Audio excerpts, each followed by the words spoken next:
You will tell me the truth tonight, or I will find it myself. There is no truth here that concerns you.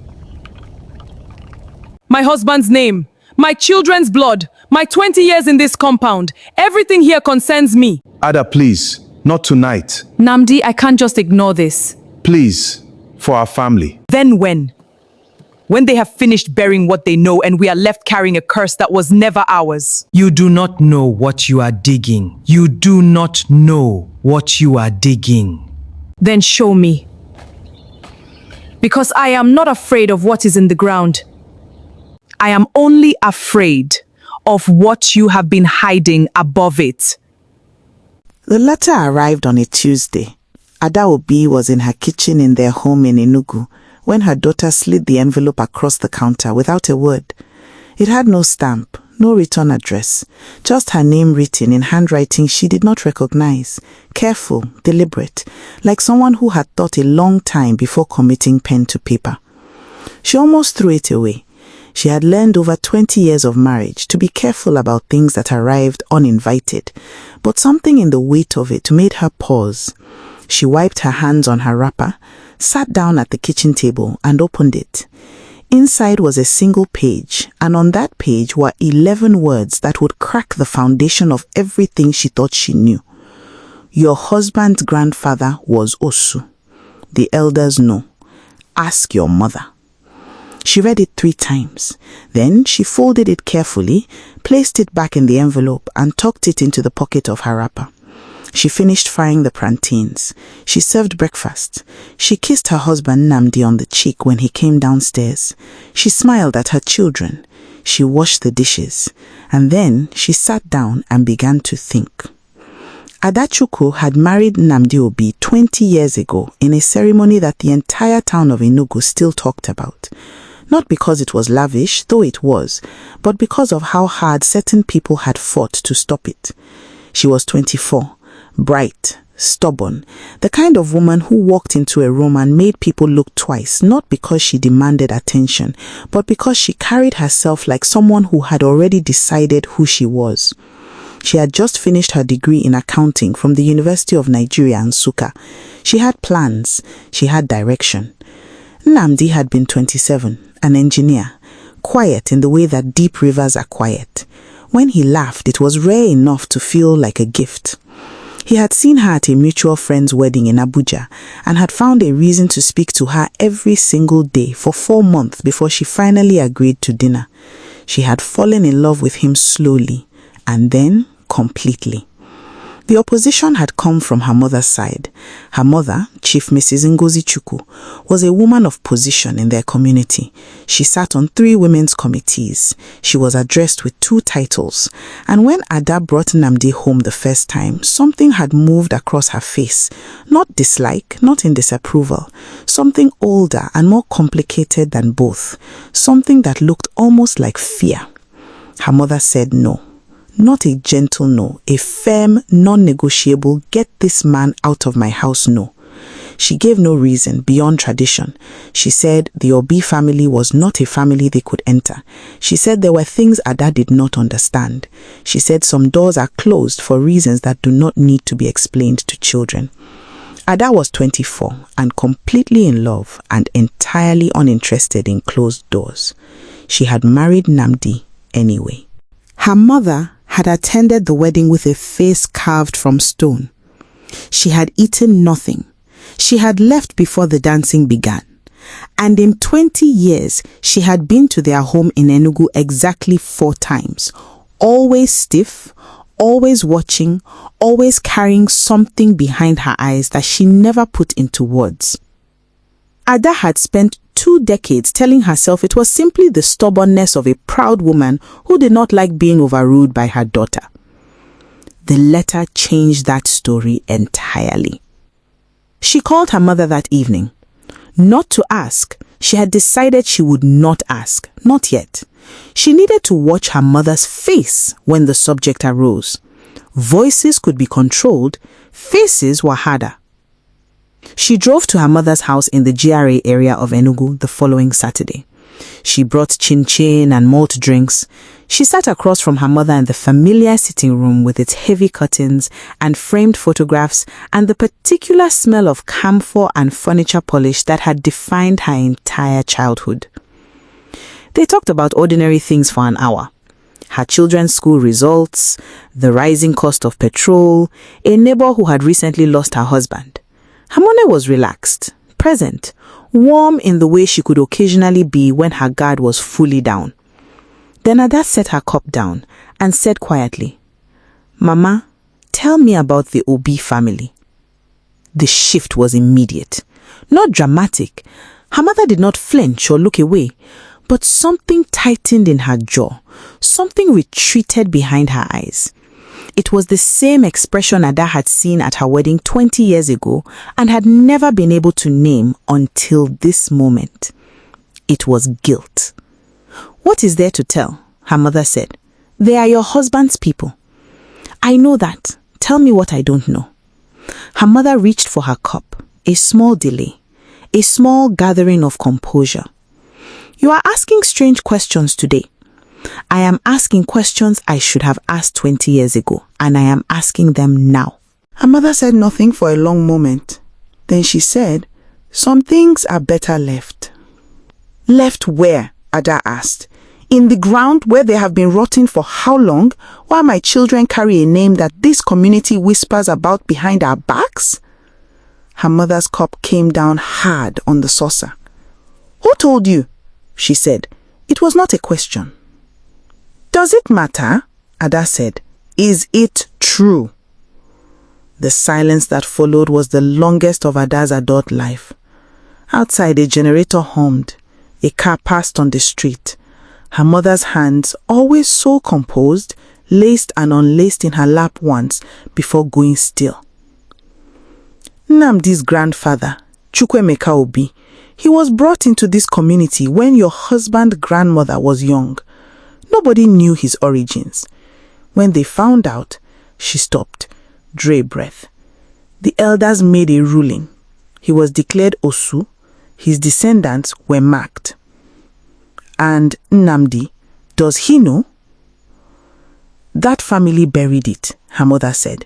"His parents never told him. The elders agreed to keep it quiet as long as the Obi family stayed in their place, kept quiet, did not rise too high." Ada stared at her mother. "And you knew this before my wedding?" "I knew." "And you said nothing, not the reason, nothing." "I told you not to marry him," her mother said, and there was something defensive rising in her voice now, a mother's old reflex. "You did not listen. You told me tradition. You did not tell me truth. There is a difference." Ada stood up. She picked up her bag. She looked at her mother, this woman she had loved and feared and fought and needed all her life, and she felt something shift permanently in the architecture of how she understood her. "I will find the rest myself," Ada said, and she walked out. She found the rest. It took her 6 weeks. She drove to 3 different towns. She sat with 2 retired elders who spoke to her only because she arrived with yam and patience and the kind of respectful persistence that reminded them of women they had lost and loved. She visited the local government records office in Enugu. She traced a paper trail that someone had tried very hard to make untraceable. And what she found was not what she had expected. Chukwemeka Obi had indeed been declared Osu. That part was true. But the declaration, she found the original council record, handwritten, dated 1961, was contested violently. 2 elders at the time had refused to sign it. Their argument, preserved in the margin of the document in cramped, careful handwriting, was damning. Chukwuemeka Obi had been declared Osu not because of any genuine ancestral dedication to a shrine. He had been declared Osu because he had refused to sell his land to the man who wanted it. The man who wanted it was the grandfather of Chief Emeka Eze, the current head of the very council of elders that had spent 60 years enforcing the taboo against the Obi family. The curse was not spiritual, it was financial. It was theft dressed in tradition. Ada sat in her car outside the records office and held the photocopied pages against her chest and breathed slowly for a very long time. Then she drove home to her husband. Telling Nnamdi was the hardest thing she had ever done. Not because she feared his reaction. She had been married to this man for 20 years. She knew him the way you know a language you think in, not through study, but through living. She knew he would not crumble. But she also knew that what she was about to hand him was not just information. It was the restructuring of his entire understanding of his own name. She waited until the children were asleep. She made tea. She sat across from him at their dining table and she told him everything. The letter, her mother, the elders, the records office, the land, the name of the man whose grandfather had destroyed his grandfather's legacy with a single corrupt declaration 60 years ago. Nnamdi listened without speaking. His face was the whole time, not the stillness of shock, the stillness of a man absorbing something enormous and choosing not to break under it. When she finished, he was quiet for a long time. Then he said, "You did all of this alone?" "Yes," she said. 6 weeks? He said. "Yes." He looked at his hands on the table. Then he looked at her. Why? Because it was ours to know. Because our children deserve to carry their name without a shadow someone else put on it. Because your grandfather deserved better than what they did to him. She paused. And because I chose you. 20 years ago, when my mother said no and the community whispered and nobody gave us a clear reason, I chose you then. I chose you now. This changes nothing for me. Nnamdi was silent for another long moment. Then he said, "What do we do with this?" Ada placed the folder of documents on the table between them. "We take it to a lawyer first. Then we decide." The lawyer was a woman named Ada Ezemba. Sharp, experienced, and deeply unimpressed by community councils when they operated outside the law. She reviewed the documents over 2 days and came back with a clear assessment.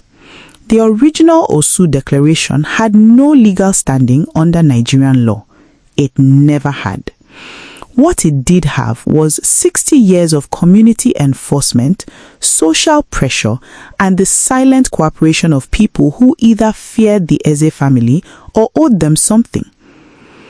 She also confirmed what Ada had suspected. The land dispute at the root of the declaration had never been properly resolved. Chukwuemeka Obi's original plot, the land that had been the real prize, had been absorbed into what is now a significant commercial property in Enugu. The current value was not a small number. Ada and Nnamdi took 3 weeks to decide. They prayed, they talked, they sat in silence together on many nights and let the weight of it settle before moving. Then they moved. The first person to know was Chief Mrs. Ngozi Onchukwu. Ada drove to her mother's house on a weekday morning when she knew her mother would be alone. She brought nothing this time. No chin-chin, no malt. She sat down and she placed a copy of the document on the coffee table and she waited. Her mother looked at the documents for a long time without touching them. "You went deeper than I thought you would," her mother finally said. "I raised you to be thorough," Ada said. Her mother's eyes moved from documents to her daughter's face. Something in them had changed. The guardedness was still there, but underneath it now was something rawer, something that might in another woman have been the beginning of an apology. "I was afraid," her mother said. "When I found out what was behind the Obi name, I was afraid for you." "I understand that," Ada said. "What I do not understand is why you chose to protect me with silence instead of truth. A lie of omission is still a lie, Mama, and it cost me 20 years of not fully understanding why people looked at my husband the way they did. It cost my children things I cannot even fully calculate." Her mother said nothing. "I am not here to punish you," Ada said. "I am here because you are my mother, and I love you, and I need you to understand what you are part of, even without meaning harm, even out of fear." She stood. "Nnamdi knows everything. We are moving forward. I hope you will find a way to stand with us." She left her mother sitting very still in the quiet sitting room with the documents on the table in front of her and 60 years of silence pressing down on everything. What came next was not a confrontation. Ada had never wanted a confrontation. What came next was a process, quiet, methodical, devastating in its precision. The lawyer filed the necessary documents, a formal challenge to the historical Osu declaration, a separate civil inquiry into the land matter. The filings were not secret. They could not be by law. But Ada and Nnamdi made no announcements. They did not call the press. They did not hold meetings. They simply allowed the legal machinery to begin turning and went home to their children and their lives. The community found out anyway. Communities always do. And the community's reaction moved through 3 distinct phases. The first phase was dismissal. People said Ada was a troublemaker. They said she did not understand tradition. They said she was a Lagos-minded woman who had gone to university and come back to think she could dissolve what the ancestors had laid down. Chief Emeka Eze, whose grandfather's name was now appearing in legal documents, called an emergency council meeting and issued a statement that the Obi family had no grounds for any claim and that the matter was closed. The second phase was anxiety. As the legal process continued and the records Ada had uncovered began to circulate, first among lawyers, then among journalists who started making quiet inquiries, the tone shifted. Council members who had spoken loudly in phase 1 went suddenly quiet. Certain families who had spent decades enforcing the social exclusion of the Obi name began to remember pressing engagements elsewhere. Chief Emeka Eze hired a lawyer of his own. The land inquiry produced documents that nobody had expected still to exist. The third phase was reckoning. It arrived not with thunder, but with paperwork and public record. The Osu Declaration was formally struck from every community register in which it had appeared. The land matter produced a settlement that Ada and Nnamdi accepted, not because it was everything, but because it was justice made concrete, an acknowledgement in legal language that what had been done to Chukwuemeka Obi had been wrong. Chief Emeka Eze's public standing did not survive intact when the full story became community knowledge, and it became community knowledge completely. The grandfather's manipulation of tradition for personal financial gain was a story people told with the particular fury reserved for betrayals dressed up as righteousness. He resigned from the council. His family name, which had been the one enforcing taboo for 60 years, became the taboo itself. Ada watched all of it from her kitchen in Enugu. She was not built for loud celebration, but there was something in her chest during those weeks that she could only describe as the feeling of a window being opened in a room that had been sealed too long. They came to her one by one. That was how it always happens when the powerful fall and the truth becomes undeniable. Not together. together would require courage they did not have, but one by one, quietly, at different times over the following months, they came. The council elder who had voted to uphold the Osu Declaration as recently as 5 years ago appeared at their gate on a Thursday afternoon with a small bag of garden eggs and a face full of everything he could not bring himself to say directly. Nnamdi received him at the door, did not invite him in immediately. Let him stand in the sun for a moment, not cruelly, but long enough for the man to understand that entry was not automatic, that something had changed about who held the power at this gate.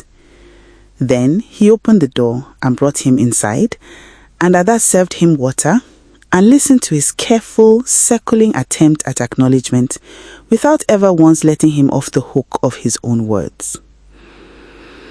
A woman from their church who had quietly engineered that Ada and Nnamdi were never invited to certain community events came to the house with a covered dish.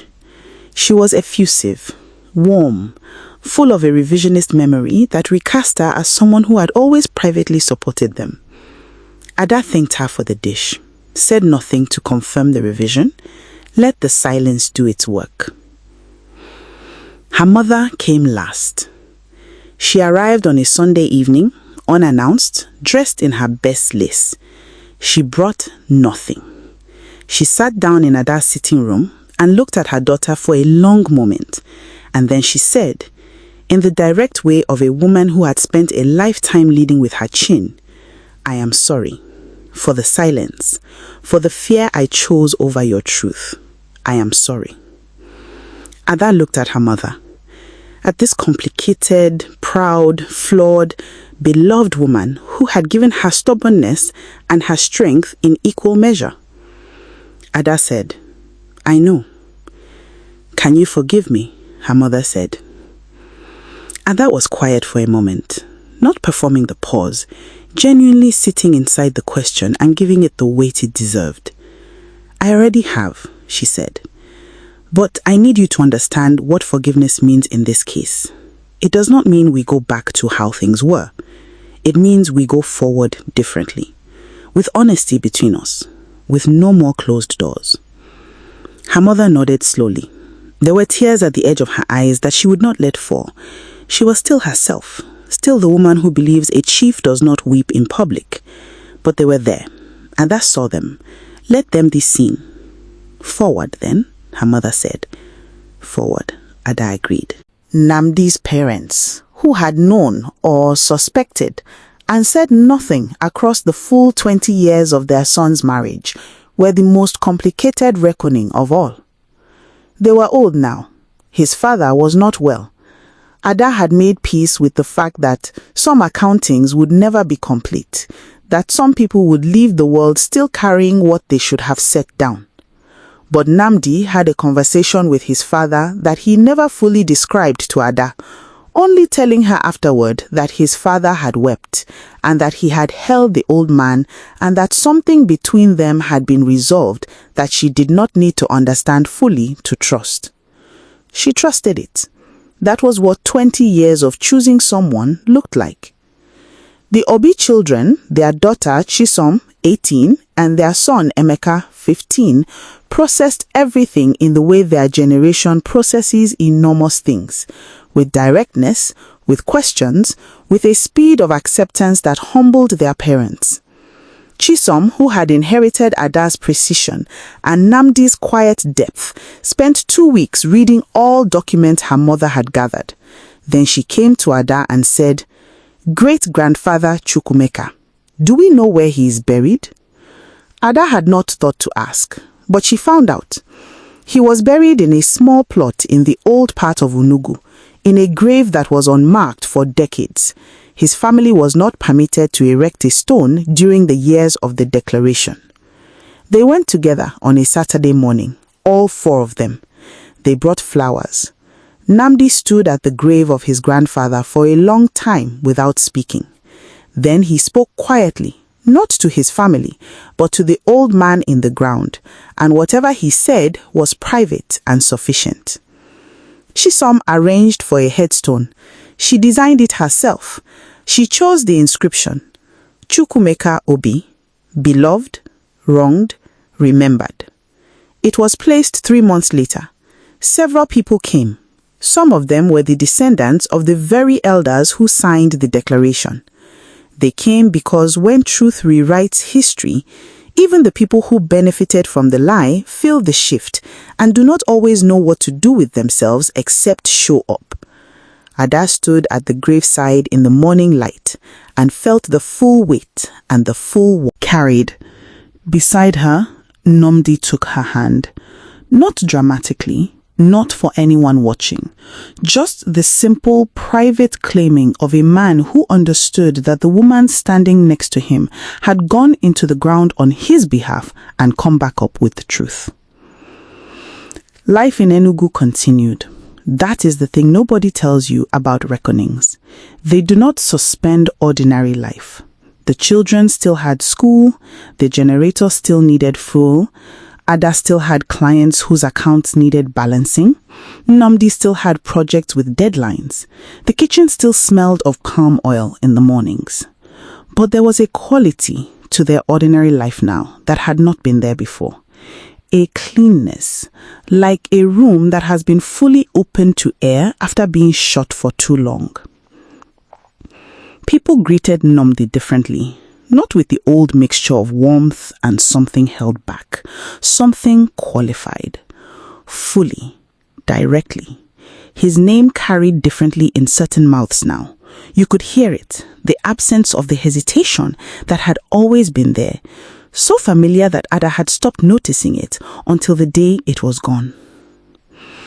At a community event 6 months after the legal process concluded, someone introduced Nnamdi to a visiting official as one of our most distinguished sons.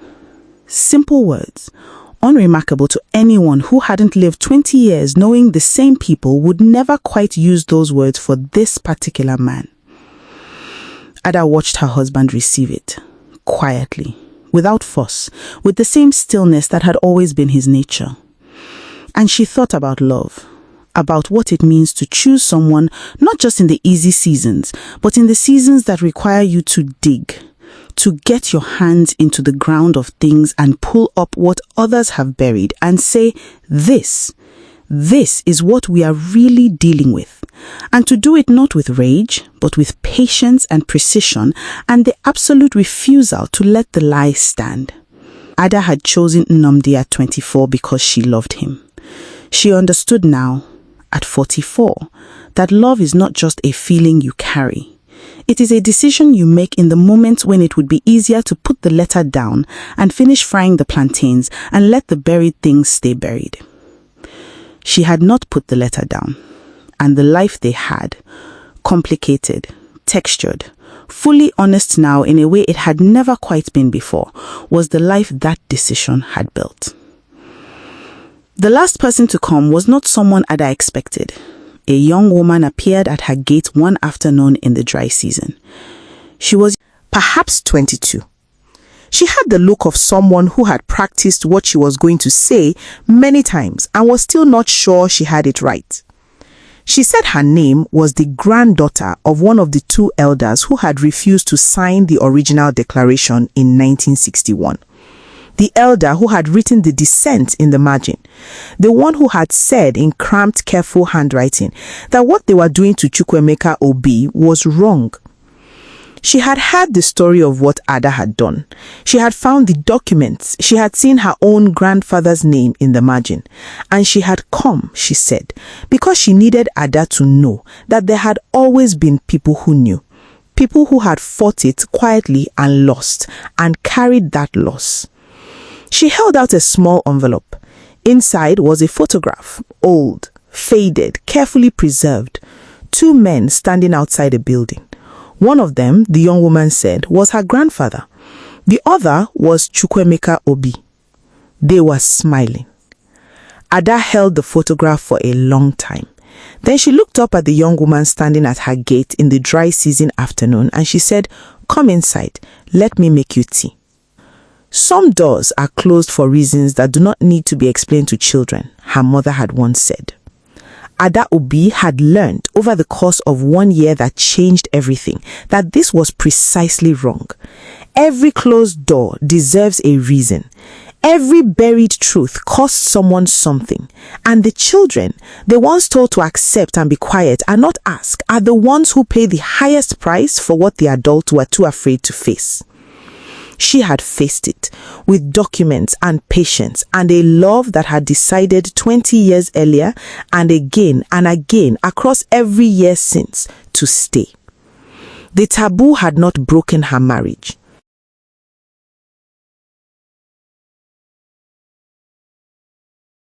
Had not broken her family. It had broken the lie. And in its place, in the space where the lie had been, was something clean and difficult and entirely worth the cost of digging for it. Was Ada wrong to dig up the past? Or was she the only one brave enough to do what the whole community should have done generations ago? Drop your answer in the comments. We want to hear from you. If this story touched you, please like and subscribe. Share it with someone who needs it today. And drop a comment. We want to hear from you. God bless you.